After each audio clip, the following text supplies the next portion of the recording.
It was a beautiful morning on the island of Sodor.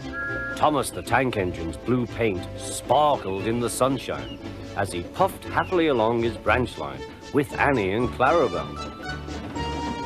He was feeling very pleased with himself.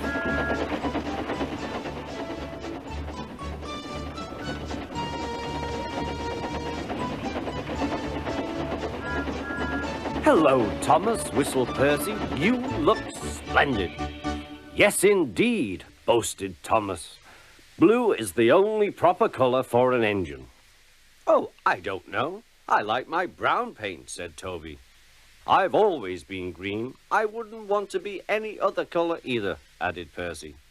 Well, anyway, huffed Thomas, "blue is the only color for a really useful engine. Everyone knows that." Percy said no more. He just grinned at Toby. Later, Thomas was resting when Percy arrived. A large hopper was loading his trucks full of coal. Thomas was still being cheeky. "Careful," he warned. "Watch out with those silly trucks." Go on, go on, go on," muttered the trucks. "And by the way," went on Thomas, "those buffers don't look very safe to me." The last load poured down. "Help! I'm choking!" cried Thomas. "Get me out!"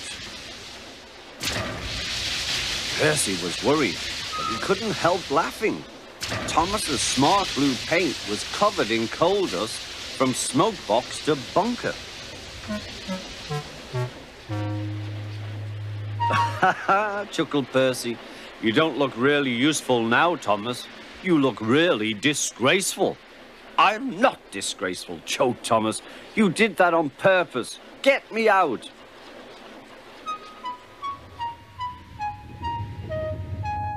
It took so long to clean Thomas that he wasn't in time for his next train.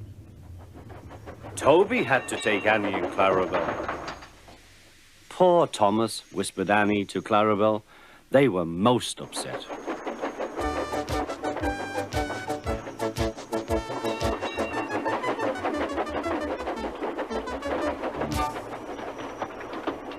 Thomas was grumpy in the shed that night. Toby thought it a great joke, but Percy was cross with Thomas for thinking he had made his paint dirty on purpose. Fancy a really useful blue engine like Thomas becoming a disgrace to the Fat Controller's railway. Next day, Thomas was feeling more cheerful as he watched Percy bring his trucks from the junction. The trucks were heavy and Percy was tired.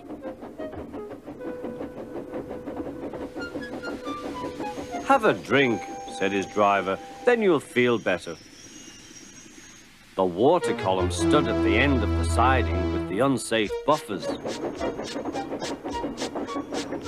Suddenly, Percy found that he couldn't stop.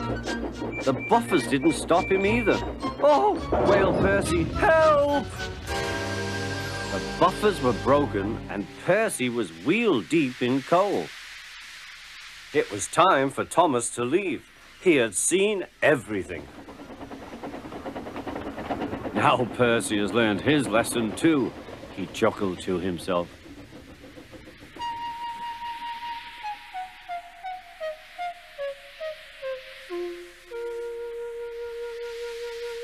That night, the two engines made up their quarrel.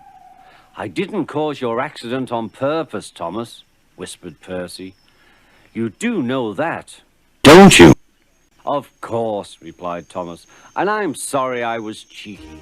Your green paint looks splendid again, too. In future, we'll both be more careful of coal."